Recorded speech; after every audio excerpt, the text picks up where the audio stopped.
Let's throw back to 2014. Everyone, welcome to my channel. Welcome back to my channel. My name is Maya and I'm so happy you're here. Welcome. If you're new to my channel, I post vlogs, series, ready with me, and a little bit of everything in between. So if you're into any of that, make sure to like, comment, and subscribe, and follow me on social media, because sometimes I'll even post what I'm about to film, upload, or just a little clue on my social media so you don't like surprises. Go ahead and follow, subscribe, and say hi. And let's get into today's video, which, like I said in the beginning, is throwing it back to 2014. This trend, obviously, people throw back to 5 years ago, 10 years ago. I also watch Casey. I don't want to like butcher her last name, but this, I love, first of all, her content. I love her content. I've been watching her for a minute now. She talked about key moments in 2014, and I was like, So I made a list of things that I remember from 2014, things that are engraved in my brain. If there are some people, events, things that I missed that you personally love, either I forgot or I didn't like the person, thing, event, whatever. And that's really it. That's really it. Let's get into it. I made a list. It's not in order, so don't yell at me, please. So the first thing I have on my list is Fifth Harmony, the Fifth Harmony takeover.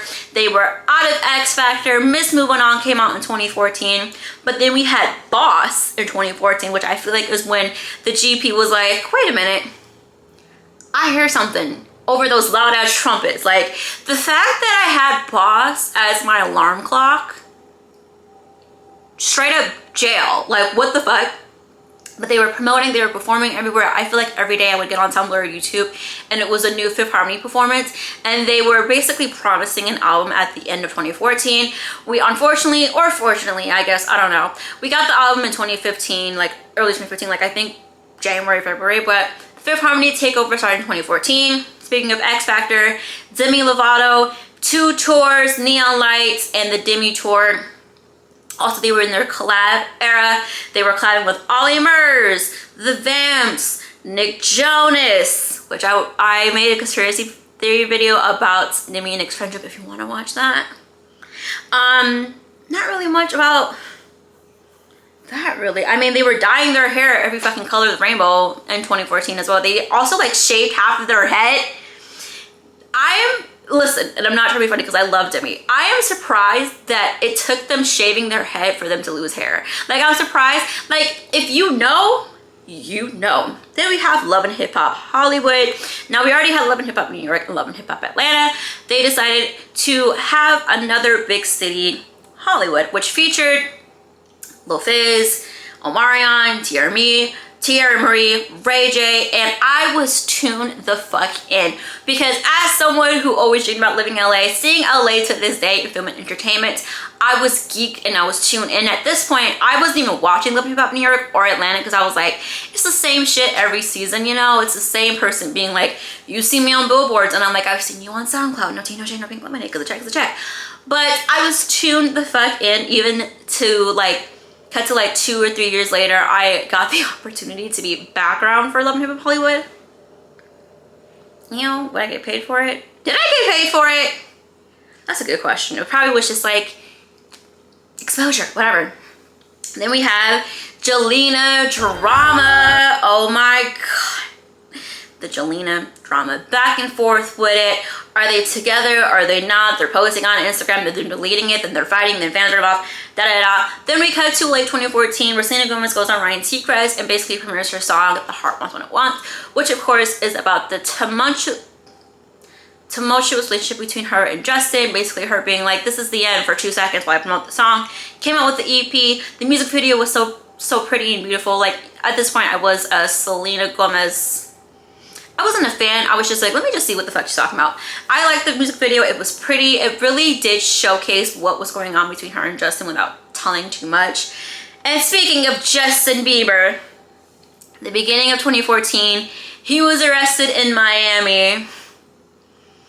Wow. Waking up to, again, Ryan Seacrest, I used to listen to his radio station all the time, like especially in high school. And hearing that Justin Bieber was just randomly arrested, well, it wasn't really random. He was cutting the fuck up, literally, in Miami was, you know, that's a moment you never forget. That's something you never, like, that just stays in your brain, you know what I mean? Bangers era. This is when the Bangers World Tour had officially taken over. Miley was cutting the fuck up on stage. She was sliding down tongues. She was... You had to be there for the Bangers era. And you know what? I'm so glad I was. By the way, how old were y'all in 2014? How old were y'all in 2014? We can be honest here. There's no judgment. I was 16. I was a junior in high school. And I just was ready to get the fuck out of high school. I'm not gonna cap to y'all. I was ready to bounce. I was ready to dip. And I also switched. I do not recommend this, but I did this. I also switched school. I need to make a whole story time about like my school and all that stuff. Basically, my high school was like a campus. Basically, we had so many high schools on campus, or so many schools on campus, that I moved schools. And in reality, I just went upstairs. Like I was just on the top floor.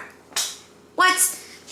Anyways, moving on from that, we have Taylor Swift making the official transition to full-on pop. This is when she's like, I'm a certified pop star. Ain't no country bumpkin going on around here. She drops Shake It Off and also drops 1989, which has songs like Blank Space, Bad Blood. This is when everyone was like, ooh, Taylor Swift and Katy Perry, the girls are fighting. Shake It Off, which was everywhere. If there's one thing about Miss Taylor Swift, if she drops a single, it is all over the fucking radio, right? Then let's not gloss past my Anaconda Don't. Oh my goodness, the Anaconda music video that took over. I'm pretty sure it broke some Vivo record because there was just so much going on. There was a whole lot of for real, like, people were like mad at it. People were like, oh my god. It was just crazy. You had to be there. Oh my god, I almost forgot the pink print with Ariana, Get On Your Knees. We don't talk about Get On Your Knees enough. Like, I know some people don't like Nicki right now, but like when Nickiana dropped something, I was sad. Speaking of Miss Ariana, I did not put this on the list, but I just remembered this. My Everything. Hello? How can I forget My Everything?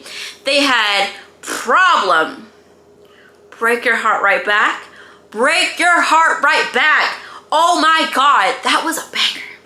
That was a fucking banger. But Problem was everywhere. I can't listen to it anymore because it was all over the radio in 2014. Then we have Kylie Jenner becoming the next young icon. At this point, Kylie Jenner was 16 years old and she was taking over. All eyes were on Kylie. She was experimenting with her hair. She was on Tumblr experiencing like her goth face. She had like that skull ring, which I didn't know where the fuck she got her skull ring. I know it was probably like $18,000. I just didn't know where she got it from. Then, of course, we had the controversy with her lips. People were like, hold on. Why is little white girl got bigger lips? What's going on here? Then, of course, we skip to the Kim Ye wedding. Kim and Kanye officially got married. It was a big deal on the show. They showed it on the show. I don't think they had a special, like, Kourtney and Travis or, like, Chloe and Lamar. But it was featured on the show. And there was some drama because Kourtney revealed to Scott that she was pregnant. Kim didn't want Kylie to have blue tips. And she ended up just having blue tips. And it was a whole lot of you had to be there. Obviously, Kim and Kanye are not together anymore. Kim is living life, you know, doing her thing as she's always done, and Kanye is married again, and he's just parading his wife around in LA while she just wears things. I'm not going to talk too much about that. The next thing, this one might just be a California / LA thing, but the YG takeover. Oh my goodness. At this point, I was like, wait a minute. Well, I heard something. It's YG and I'm not gonna turn this off. And you know what? If I hear YG, I'm not turning that shit off. YG pops off. If you know, you know. I feel like this is probably like a you had to be there or you had to be here type situation. I don't really know. I don't really know how like people in Florida feel about YG. Like, I don't know. But to me, YG slaps no matter what. Then we have Beyonce in late 2013. Beyonce just decided to drop her self-titled album. And in 2014, we were still blasting it. And in 2024, we are still blasting that. Okay? Or nah. The term and the song. I'm not even going to talk about the term because it was so annoying and cringy, and I know that I use that term just to be annoying and cringy. I don't want to talk about it. I don't want to talk about it. That is young brunette Maya. That is not this Maya, okay? But or nah, the song was Ty Dolla $ign and was Khalifa, and the remix featuring The Weeknd. We had, of course, I had to bring up The Weeknd. Duh. This is when I discovered The Weeknd, like for real. Like I knew of Crew Love and I knew of Kissland, and for some reason those two things didn't have me tuned in, but seeing him talking in such a seductive way in the music video, I was like, I hear and see something. I probably shouldn't because I'm 16 years old and he's an official adult, but neither here nor there. I also had a crush on Ty Dolla $ign. We don't talk about that. We don't talk about that. Then we have Vine. Vine was taking over. I feel like Vine was a big deal from 2013 to 2016. People were getting popular on Vine. People were trying to get popular on Vine. The quick, it was like 6 seconds. You had to think of an idea and it had to hook people in. And I want to say 2016 is when the decline happened and when they ended up selling the app. I could be wrong. I could be wrong. Then we have 5 Sauce or 5 Seconds of Summer, the boy band that took over and basically, I don't want to say like took some of One Direction's popularity, but like people were tuned in to 5 Seconds of Summer. And in my personal opinion, I never was like a big fan of 5 Seconds of Summer. I knew the song should look so perfect because it was every fucking, you couldn't escape it. It was in your head whether or not you liked the boys or not. And I remember they had a show in LA. It was at the Wilton Theater, which I don't know like the capacity of the Wilton Theater. I should know because I've been there a few times. But nonetheless, it's a small-ish theater. And I remember being in the area. The line had circled the motherfucking block.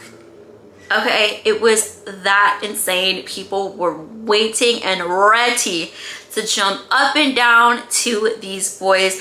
I'm not sure if they already had an official, I mean, they had to have something out than just the single because you had, I don't know.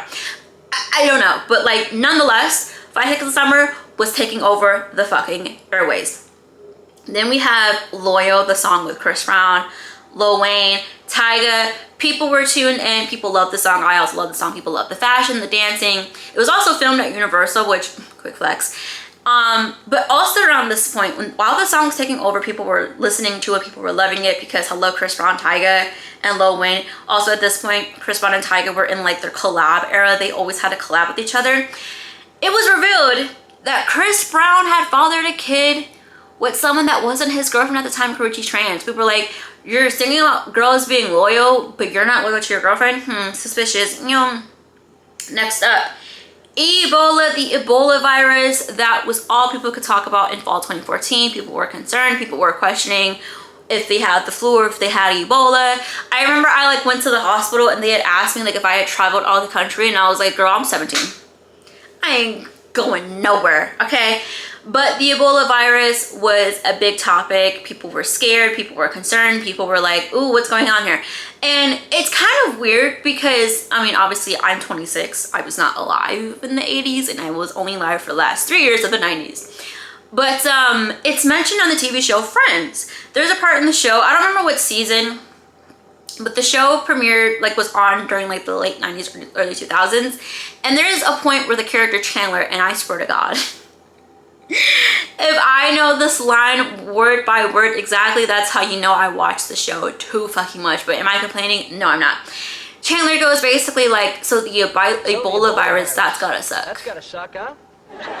So it kind of like had a resurgence in 2014, and it's not, I feel like because of COVID and stuff, it's not like that, I don't say that big of a deal, but you can survive it. It is speculated that it came from an African bat of sorts, and you can survive it. It's just you may have some really fucked up symptoms if you are going to survive it.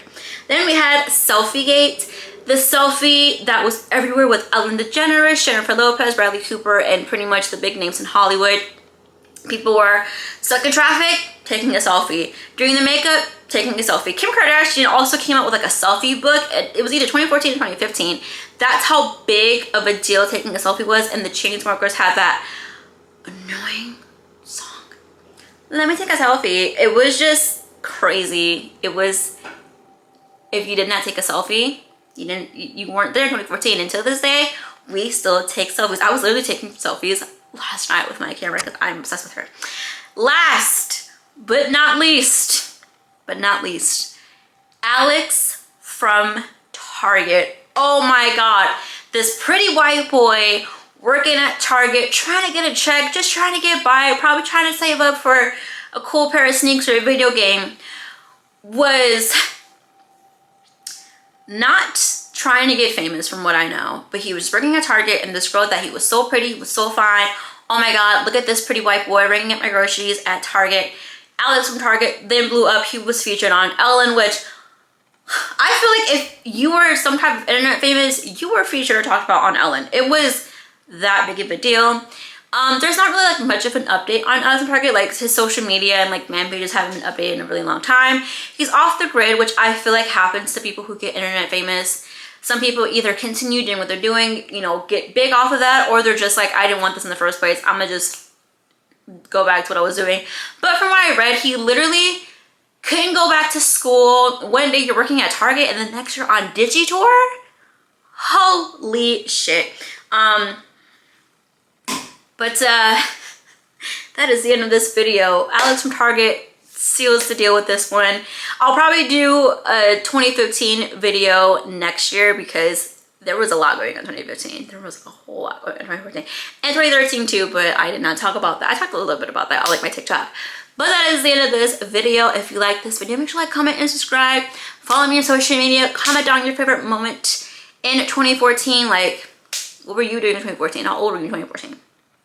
Be honest too. Be honest too. And I can't wait to see you guys next time. But until then, stay strong, stay safe, YOLO, and I'll see you in the next one. Bye.